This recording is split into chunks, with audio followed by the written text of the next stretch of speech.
tragedy strikes, accidents happen. Be there when the calls come in. It's back-to-back episodes of Rescue 911. Next on Discovery Health Channel.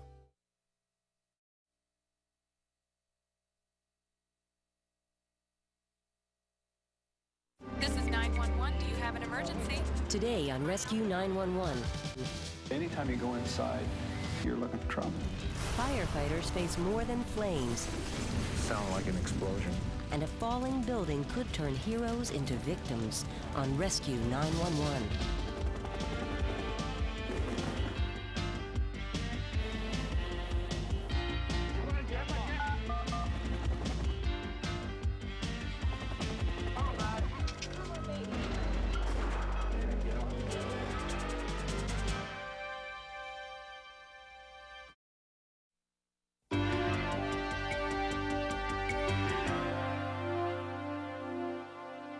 There's a special bond among firefighters. But when they roll out the hoses and attack a blaze, they are all too aware that the beast they're battling is one that's not easily defeated. And even the precautions they take are sometimes not enough to prevent a tragedy. Mark and I went through medic school together 5 years ago, which is when we met. And he was probably my closest friend in the fire department here. He's a very aggressive firefighter. He wanted to get that fire out right now. And he was doing everything he could to do that. I told him that I would probably lose him because he was someplace he wasn't supposed to be, you know, just pushing it.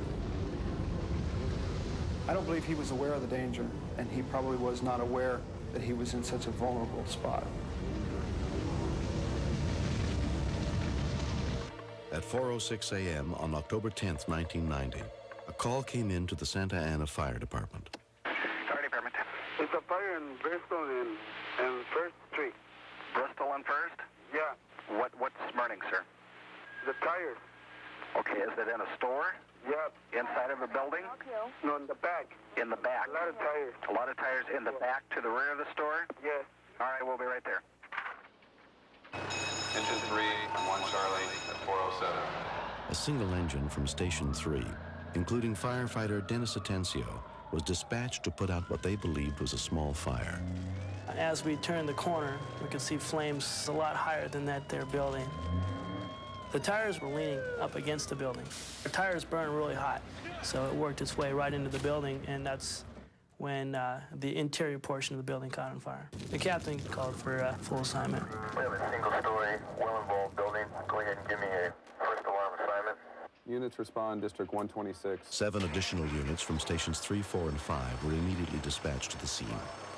Firefighter Lorenzo Abundas was among them. It was a still morning, right from First Street, right out of the station, where you could see a real dark column of smoke going straight up, just like a chimney. And I looked at my captain, and he looked at me, and he said, "This is the big one." In charge of the scene was Chief John Chambers.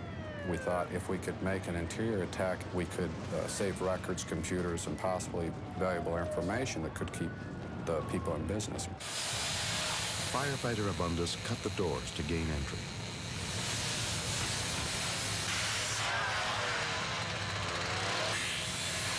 When I cut the hole, there was a lot of smoke that came out. And then I could see inside the glowing.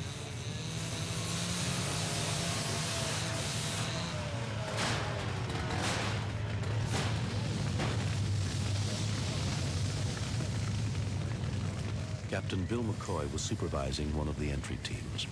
Anytime you go inside, you're looking for trouble because it's dangerous. But it's a great way to stop a fire if you can get to it in time.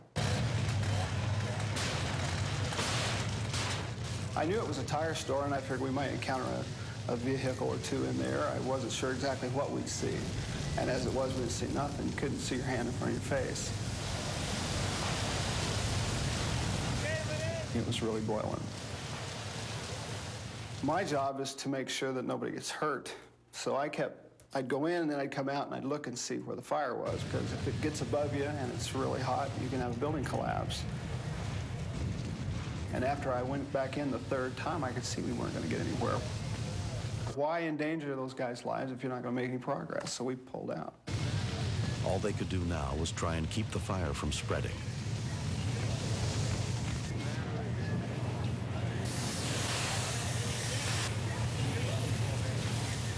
My breathing apparatus ran out of air, so I went to replace my air bottle. When I came back, I saw Mark Eide pulling a hose line, and I just went ahead and backed him up. So we were right up against the wall.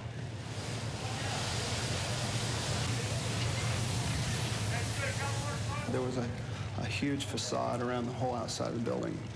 And I was very leery of that right off the bat. I've seen them fall before, and they're usually not as big. This was large, all stuccoed and wired and framed. It was heavy. It was very heavy.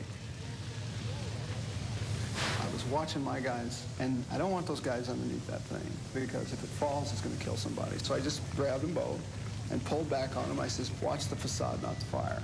But I had no idea there was anybody else underneath that thing, because I couldn't see because of the smoke. I was standing there watching the firemen battle the fire, and I looked toward my right, and all of a sudden, I saw Mark Eide and Dennis Atencio there.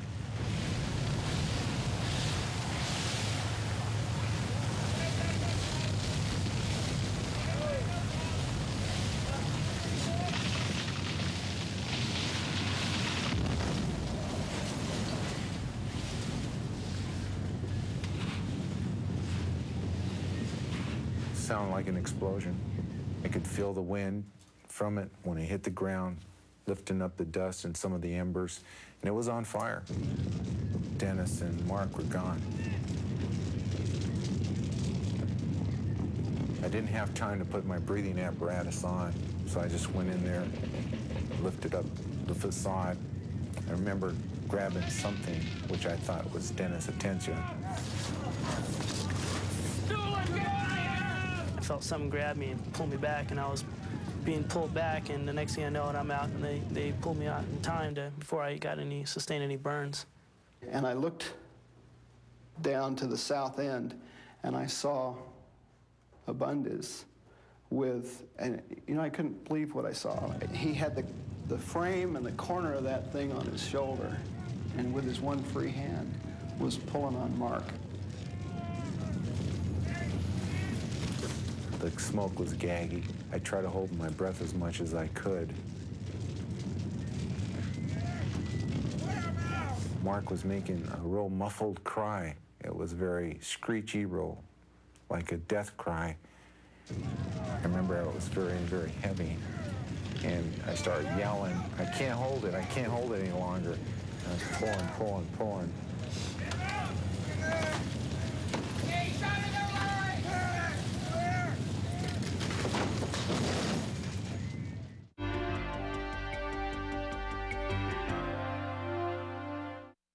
Tomorrow, it's 2 a.m. in New Orleans, and emergency medical teams act quickly to save lives all across town. Follow each story from impact to the ER. Don't miss The Critical Hour, tomorrow on Discovery Health Channel.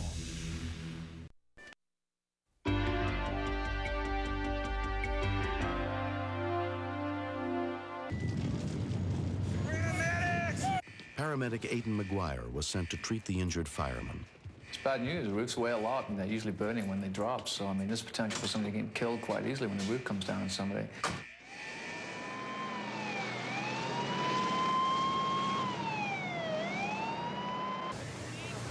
To the back of the neck, okay? When paramedic McGuire arrived, he realized the victim was his close friend, Mark Eide. It's very difficult working on a friend, trying to maintain at least outwardly a calm appearance, even though inwardly I was kind of freaking out about the whole thing. When I looked inside his nostrils, they were looking very red, which is a sign that he may have got some hot gases. That could be a life-threatening condition, if not now, within the next couple of days, or it could lead to a permanent disability. It's something that you're very concerned about, his airway. He was in a lot of pain, especially from this burn on the back of the neck. We probably put a couple of gallons of water on it between there and the hospital, just pouring it on, and then it would evaporate, it'd stop burning, and we'd put it on. And just talking to him, just trying to calm him down. Deep breaths. Let's get some oxygen in you. Just relax. How's your leg, Mark? Mark was transported to UC Irvine Medical Center, where his friend, Nurse Tina Sorensen, happened to be on duty. My heart speeded up a little because it was somebody that I knew and somebody that I knew well. It's not routine anymore. Whatever happens in that trauma room, whether it's a good outcome or a bad outcome, is intensified. Hey, this is Mark Hardy, our firefighter. We work daily with the paramedics and with the firemen. They see us each day. They bring us patients each day. We talk on the radio. It's really like one of your own team members has been hurt. Got some singed nasal hairs. His mouth is clear. There's nothing in there. Listen to his lungs on the way down. Mark's wife, Leslie, a flight nurse, was on duty across from the hospital when paramedic McGuire came to tell her what had happened.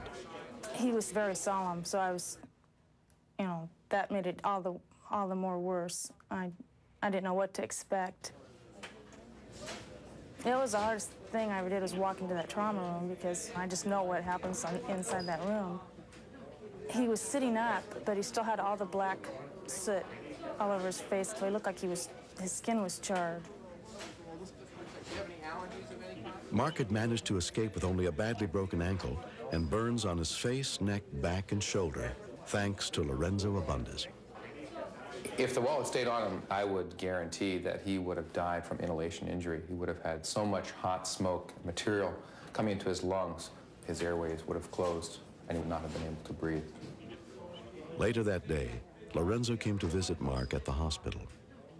I walked in there and he looked up at me and he was real happy and a big smile on his face, and he just yelled out, "There's my hero!" It was great. It was a real good feeling to know that he made it through. Thanks, Dad. Your thoracic's okay. 3 months later, Mark Idy's injuries are almost healed, but the memories of that early morning are still vivid. I could feel hot embers and hot coals starting to slide down my back. The flames got to my face. I could feel the skin on the left side of my face start to burn. And I realized that the superheated gases and the very hot air that these flames were giving off was going to kill me before I actually burned to death. And I had resigned myself that there wasn't any escaping this one. What Larry did was nothing short of a miracle. The facade must have weighed many hundreds of pounds. But something happened to him when he saw that thing fall on me. He's a hero as far as I'm concerned. I mean, I don't know how you can describe something like that. He's just, I don't know. I'm really glad he was there. I have him to thank for that, for Mark's life.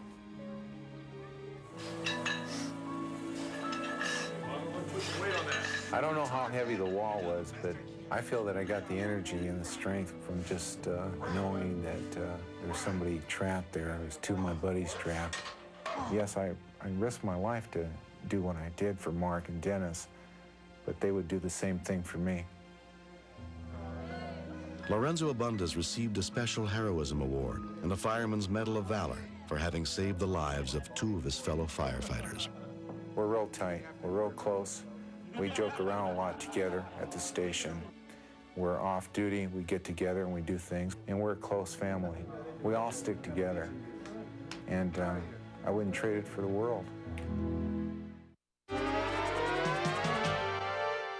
Next, step inside the command center where the calls for help are answered and meet the real-life heroes who save lives. Stay tuned for another episode of Rescue 911, next on Discovery Health Channel. Real life, medicine, miracles.